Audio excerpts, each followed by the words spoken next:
اللہ کے نبی صلی اللہ تعالیٰ علیہ وسلم ارشاد فرماتے ہیں قیامت کے قریب میری اولاد میں ایک میرا بیٹا پیدا ہوگا جس کا نام محمد ہوگا، حضور صلی اللہ علیہ وسلم کے نام پر ہوگا، اور دنیا اسے لقب سے یاد کرے گی مہدی کے نام سے۔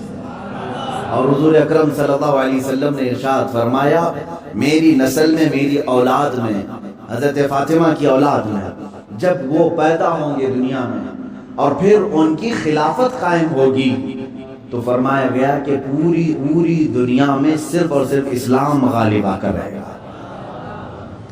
اب وہ زمانہ کب آئے گا؟ ہاں، اللہ کا وعدہ برحق ہے۔ اللہ نے فرمایا یہ دین پوری دنیا پر غالب آ کر رہے گا، چاہے تم پسند کرو نہ پسند کرو۔ اب میری گفتگو کو بھی بہت سارے لوگ ناپسند کریں گے، وہ یہی کہیں گے ایک سامپردائک بھاشن ہے، یعنی ایک دوسرے کے بھید بھاؤ کی بات ہی نہیں۔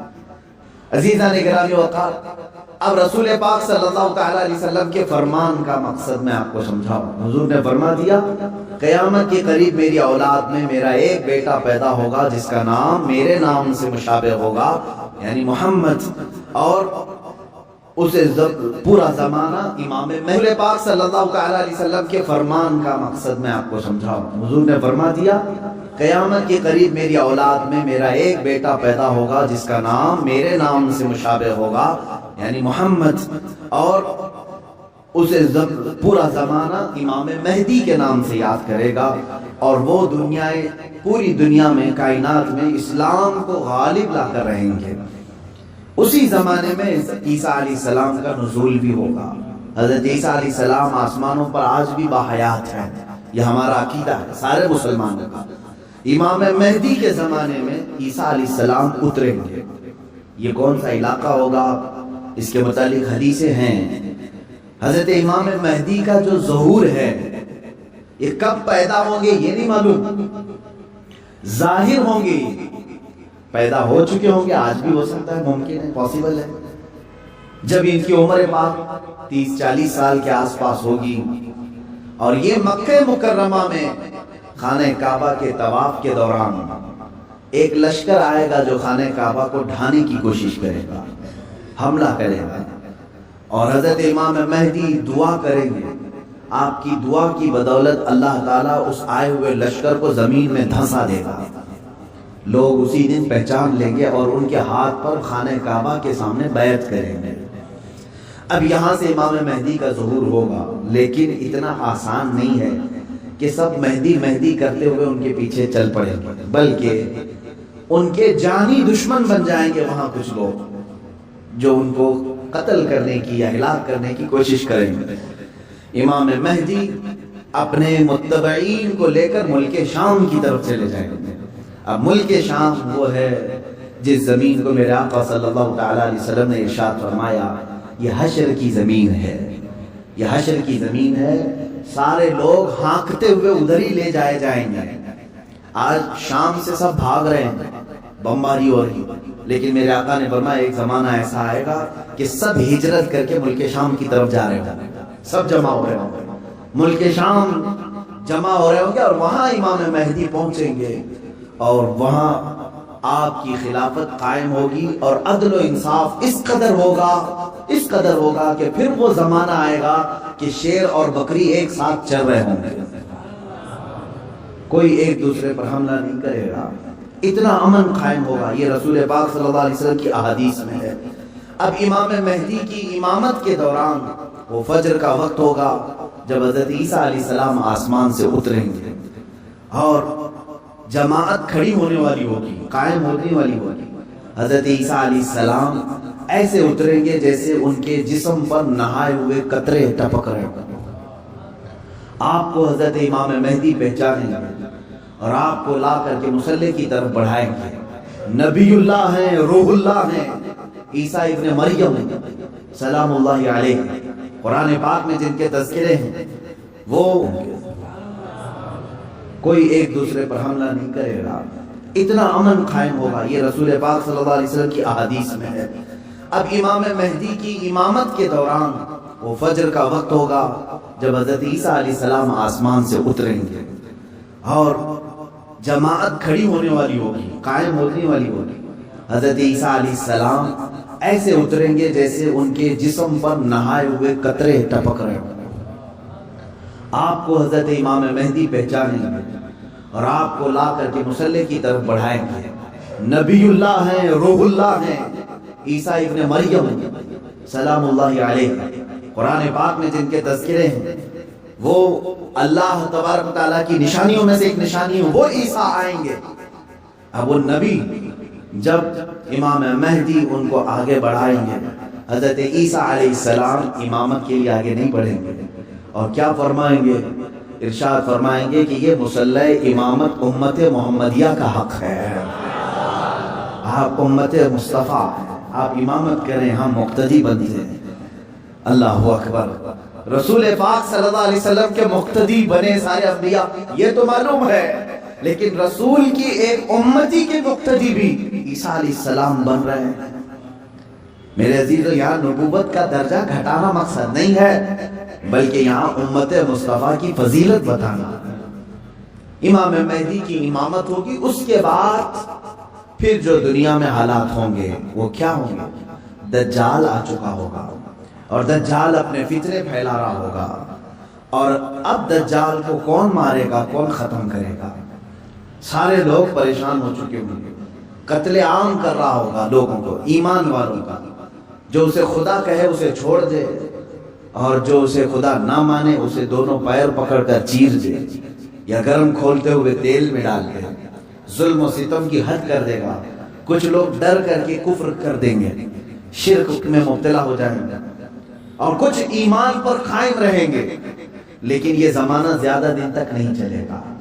حضرت عیسیٰ علیہ السلام کے نزول کے بعد عیسیٰ علیہ السلام کی جہاں تک خوشبو جائے گی یا ہوا انہیں مست کر کے نکل رہی ہوگی، تو وہ ہوا دجال کو جیسے لگے گی وہ پگھلتا جائے گا، جیسے موم آگ کی گرمی سے پگھلتا ہے، دجال عیسیٰ علیہ السلام کی دوری کی ہوا سے ہی پگھل رہا ہوگا۔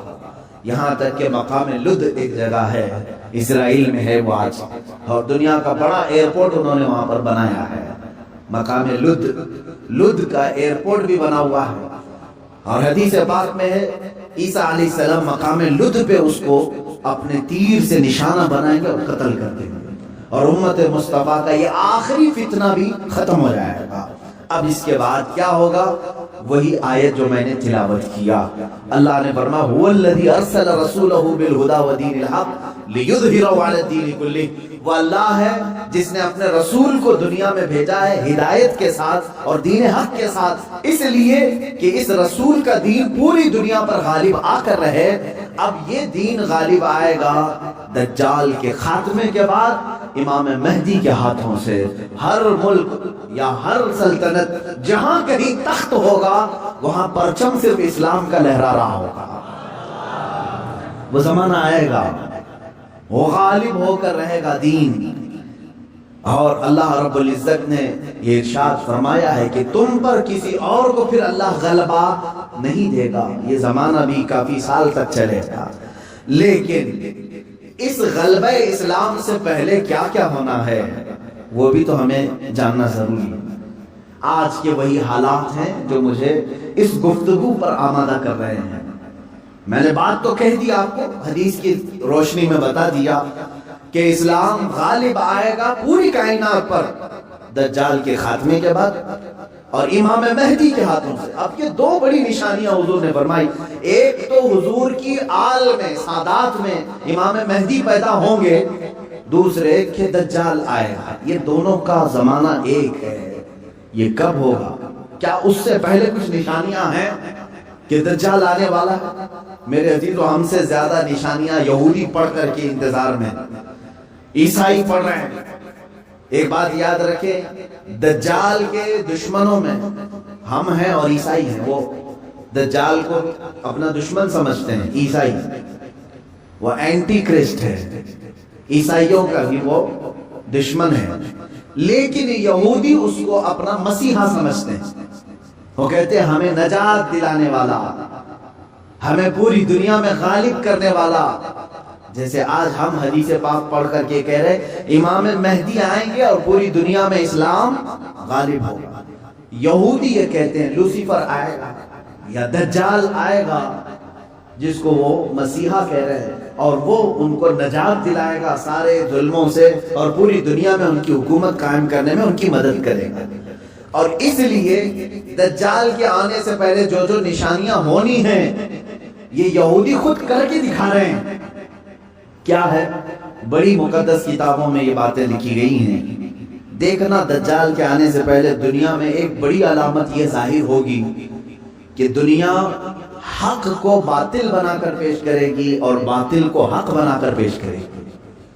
یہ ہے آج سچ کو جھوٹ میں تبدیل کر کے دکھا دیا جائے، شعبدہ بازی، اور اچھے خاصے لوگ بھی، پڑھے لکھے لوگ بھی اس کو جھوٹ سمجھنے لگ جائیں، یعنی سچ کو جھوٹ بنانا اور جھوٹ بات کو سچ سمجھانا۔ یہ اس کام میں اگر سب سے زیادہ مہارت کسی کو ہے تو یہ دجالی میڈیا کو ہے۔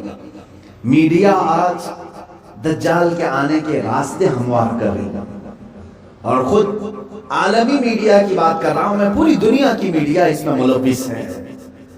ذہنوں کو ڈائیورٹ کر دینا، اصل مدے سے بھٹکا دینا، یہ کام کون کر رہا ہے آج سب سے زیادہ؟ میڈیا کر رہی ہے۔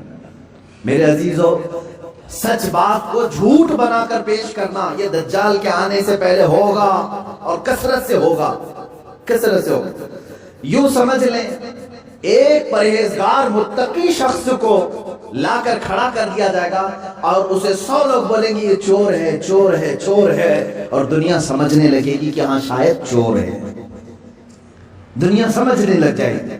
یعنی تقریباً 90% لوگ ان کی باتوں پر یقین کرنے لگ جائیں گے کہ شاید یہ چور ہے، شاید یہ چور ہے۔ اور اسی طرح کسی ظالم منحوس چور کو لا کر کے وہ کھڑا کریں گے اور کہیں گے یہ پرہیزگار ہے، یہ پرہیزگار ہے، یہ پرہیزگار ہے، اور دنیا اس کو پرہیزگار سمجھ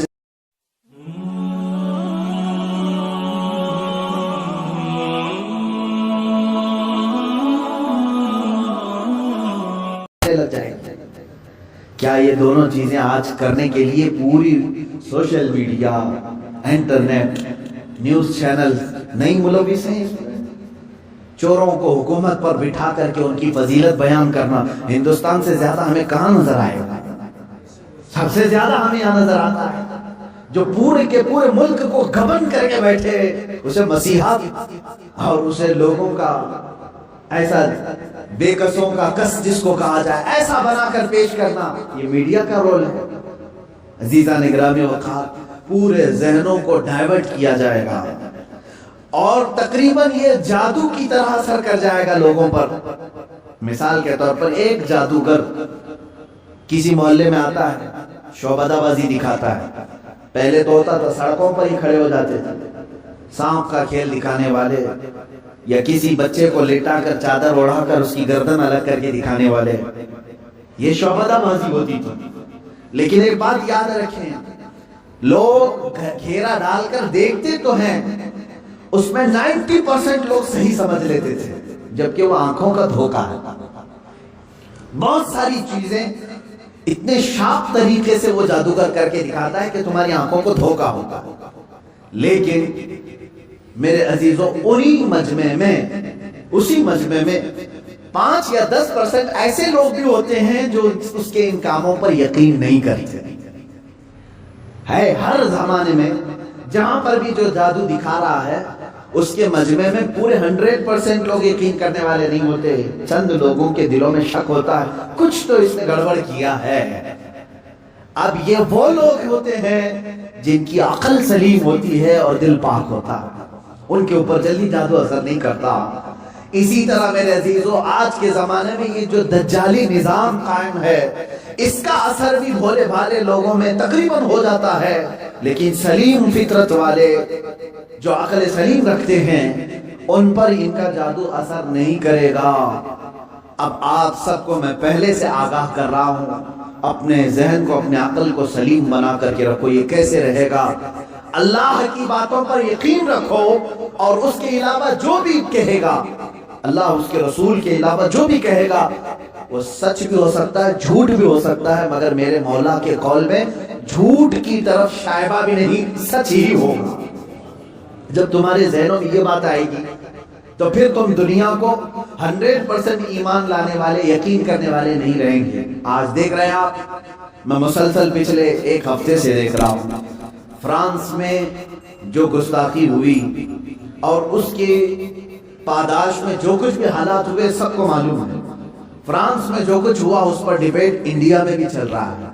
ہندوستان کے ہر نیوز اینکر اس کو لے کر کے گرما گرم بحث کر رہے ہیں، اور کچھ ایسے لوگوں کو لا کر بٹھایا جاتا ہے، مجھے ان کے بارے میں معلوم نہیں، وہ پیڈ ہوتے ہیں یا بکے ہوئے ہوتے ہیں، یا ان کو اسکرپٹ یعنی سکھائی جاتی ہیں، لکھ کر کے دیے جاتے ہیں، پتہ نہیں کون لوگ بیٹھتے ہیں۔ آپ کو عام لوگ ہیں آپ، مجھے معلوم ہے، لیکن میں آپ کے سامنے گفتگو کر رہا ہوں، سنیے۔ ایک اسکول کا ٹیچر بلیک بورڈ پر کارٹون بناتا ہے رسول پاک صلی اللہ علیہ وسلم کا، اس کی شکایت بھی ہوتی رہی لیکن وہ باز نہیں آیا، اور اسی علاقے کا کوئی ایک نوجوان اس سے برداشت نہیں ہوا، اس نے جا کر کے اس کا سر قلم کر دیا۔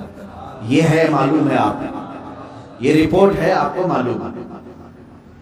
اس نے سر قلم کر دیا، وہ اس کا اپنا پرسنلی معاملہ تھا، عبداللہ شیشانی جو بھی ہے۔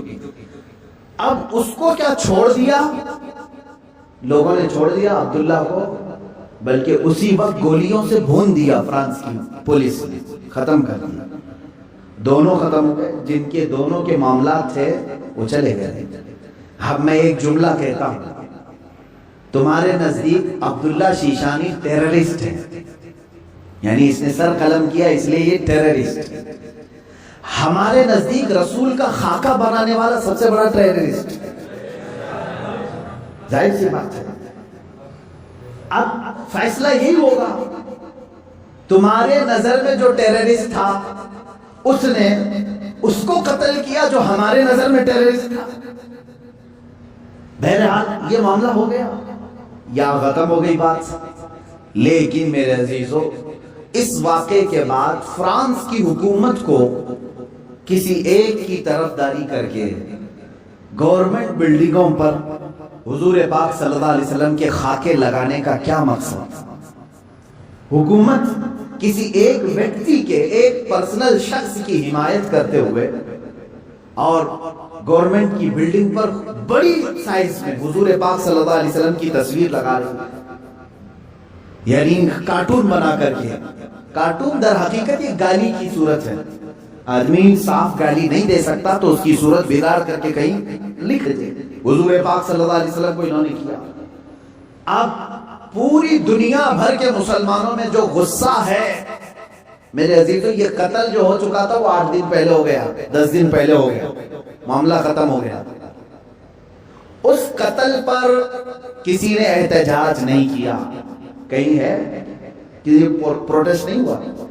پوری دنیا بھر کے مسلمان جو راستوں پر آئے یا پروٹیسٹ کیے، کس کے متعلق؟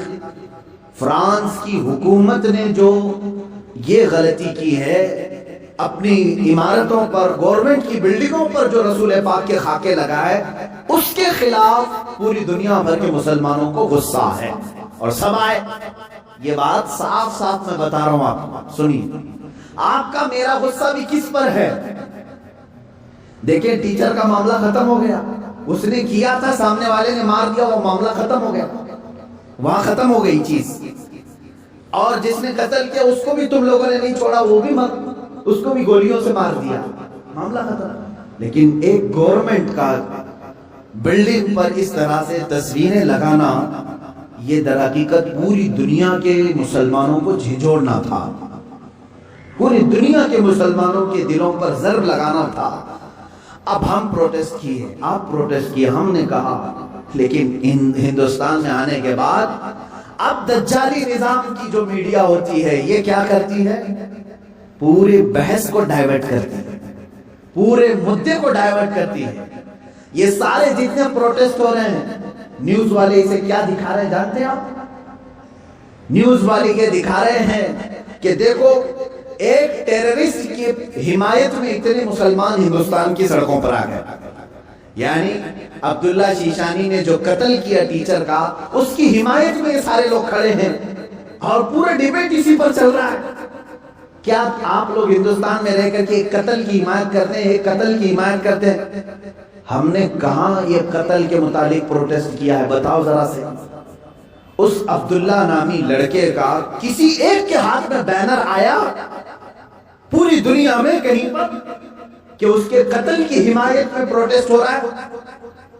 میرے عزیزو، پورے مدے کو ڈائیورٹ کرنا یہ میڈیا کا کام ہے، جبکہ انہیں معلوم ہے کہ پوری دنیا کے مسلمان جو پروٹیسٹ کر رہے ہیں وہ قتل کے متعلق نہیں، بلکہ وہ فرانس کی گورنمنٹ کی حرکتوں پر پروٹیسٹ کر رہے ہیں.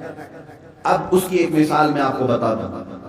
یہ میڈیا اینکرز یہ کہتے ہیں کہ فرانس کا وہ اندرونی معاملہ ہے، وہ اندرونی معاملہ ہے، وہ چاہیں ان کو فریڈم آف ایکسپریشن ہے، وہ سیکولر ہے، وہ چاہیں تو کسی ایک ویکتی کی حمایت کریں اور بلڈنگ کی پوری تصویر لگا دیں رسول پاک صلی اللہ علیہ وسلم کی تصویر سے. میرے عزیزو، اگر یہ فرانس کا اندرونی معاملہ ہے تو انڈیا میں ڈیبیٹ کیوں ہو رہا ہے؟ آپ کی نیوز روم میں یہ بحث کیوں ہو رہی ہے؟